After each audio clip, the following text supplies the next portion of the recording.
We're seeing people come back to more natural ways. My patients are frustrated with the results that they've been getting in their journey to reclaim their health. When it comes to emergency room and trauma, we're really leaders in the world. But when it comes to overall health, we're mostly managing our pain and suffering. There are definite medications, but they're not turning the condition around. They're allowing you to live as long as you can without that much pain and suffering. So people are forced to look for other ways to manage their health concerns. They're asking the question, is it possible for me to turn the clock back and go to the point in my life where I wasn't sick? Could be 5 years ago or 10 years ago, at that point where their bodies hadn't broken down yet. Well, the science world, not the medical world, is really pointing towards looking very deep in the body at the cellular level. And when you look at that level, you start to see that if the person is ever going to change their health, they have to address helping the smallest unit of their body get healthy again. Normal cells perform many functions essential to maintaining good health. They must be able to take in nutrition and eliminate waste or toxins. Normal cells must defend themselves from intruders like unfriendly bacteria, fungi, viruses, and free radicals, and repair the damage done by them. In addition, cells must work together as a team, communicating with other cells to achieve optimal organ and immune system function. Research has already proven our cells need certain essential nutrients, 26 different vitamins, 72 or more trace minerals, numerous fatty acids, and amino acids. Since our bodies don't produce these, we must get them from our diet.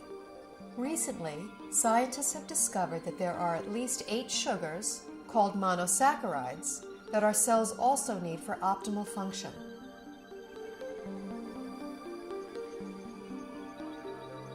Inside cells, these sugars combine with protein strands and form complex structures called glycoforms. The exterior of a healthy cell is covered with a dense forest of these glycoforms. Glycoforms can exchange infinite combinations of information depending on their shape and charge. Glycoforms are present on the surface of all cells and actually prevent viruses, bacteria, and other enemy cells from entering a healthy cell by blocking the entrance to the cell's surface. Glycoforms can hold on to an enemy cell until an immune system cell can arrive to destroy it. Healthy immune system cells can also accurately identify normal cells and not interfere with their function. Cells covered with glycoforms enable clear and accurate cell-to-cell and system-to-system communication, creating an information superhighway within the body. Glycoforms play a vital role in every human physiological process: immune system response, tissue regeneration, cell replication, growth, and structural stability. They are even responsible for the attraction of sperm cells to an egg cell surface to foster fertilization.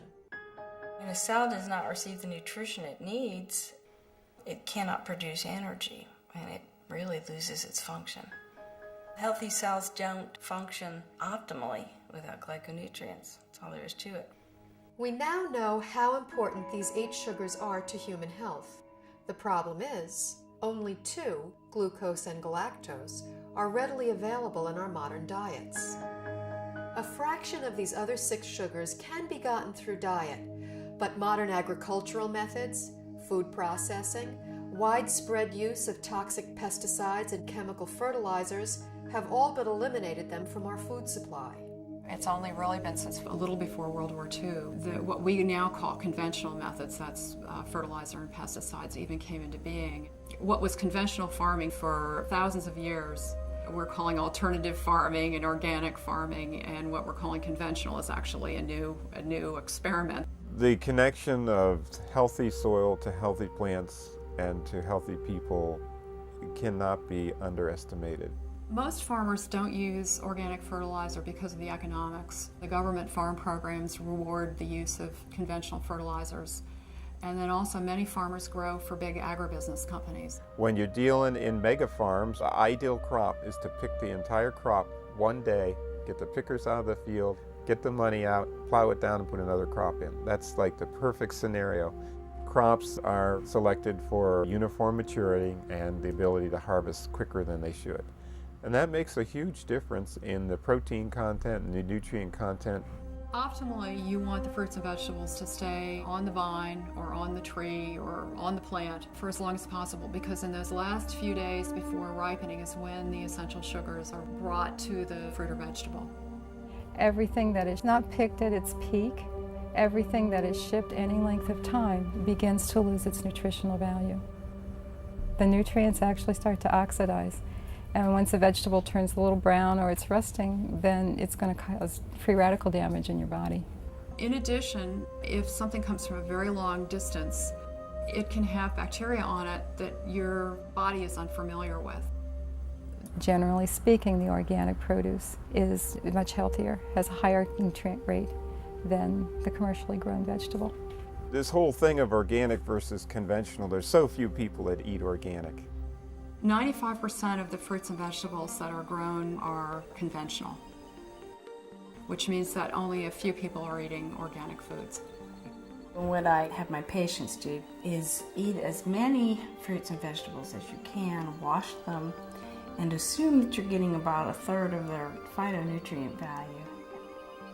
I compared nutritional content of food from 1982 with what statistics are for 1999. I was amazed at the nutrient decline in many fruits and vegetables. Overall, it was an average 25% decline in nutrition across the board. That is staggering. It's shocking. If we are losing 25% of our nutritional content in 20 years, what are we going to have in 20 years from now and 20 years down the road? Pretty soon we're going to be eating water and a little fiber, and that's going to be it. The body, to an extent, can make glyconutrients. That's the job of the liver. However, that is an emergency mechanism, and we're making our own glyconutrients. It's basically a state of starvation. If you don't have enough of the right type of sugars, you have faulty processing. With the faulty processing, things can go wrong. Without vital sugars and a variety of other micronutrients, cells cannot create glycoforms. The result is a breakdown in cellular communication and immune system response.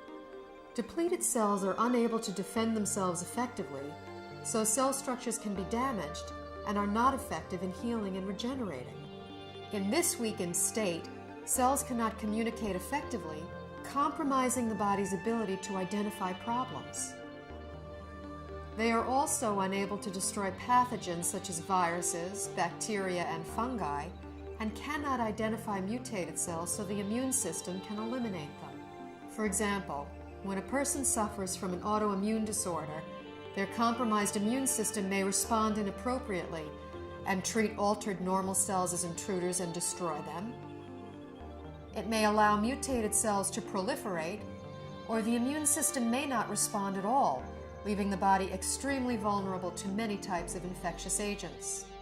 Because they're not getting everything they need from their diet, people are doing one of two things. The first thing they do is nothing, and many people are ending up with chronic diseases, or they're getting sick more often. Their health is somehow degraded as a result. And other people are using supplements, including supplements of sugars. We need to eat the right foods to make the right structures to have optimal health. There's a break in the link here because we can't get that food anymore in today's modern diet. Therefore, there's a need to supplement with a type of nutrient called a glyconutrient. When I first learned about these glyconutrients, the concepts made sense to me, but I was very skeptical about using them.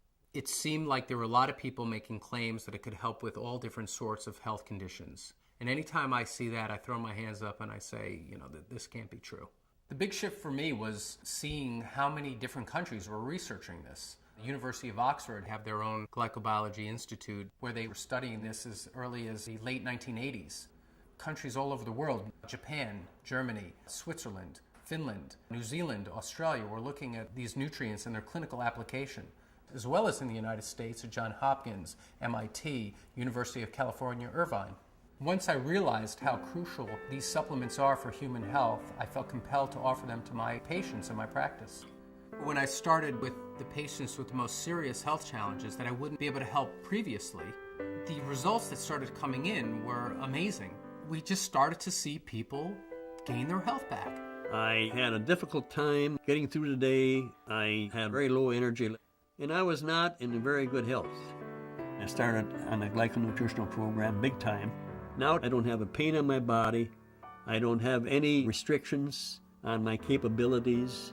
I feel younger than I was at age 69, and I'll be 79 in a matter of days. Since the time I was 17, I was always on medication and nothing was working. I just started to resign myself to being this sick adult.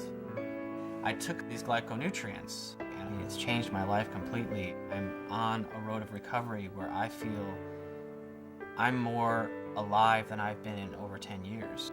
It was to the point where I prayed that if my pain doesn't go away, I just want to die. I went ahead and decided to start taking glyconutrients, and I was completely, within 3 weeks, pain-free. I can do it all again. I feel like it's been given back to me, and that's what I'm thankful for. These type of results I've never seen before in my practice and were exciting to say the least. I believe somewhere in the next 10 to 20 years that this will be in the curriculum of all training because it gets results. I, as a physician, am real excited about that. And I think that physicians in general should be fascinated from a scientific standpoint. After seeing so many dramatic results with the people that I've recommended this to, my approach to healthcare has changed fundamentally. I hope to see a paradigm shift in treatment in the future, where you have a truly integrative approach between traditional medical care and nutritional support. And this would ultimately give people not only a longer life, but a better quality of life.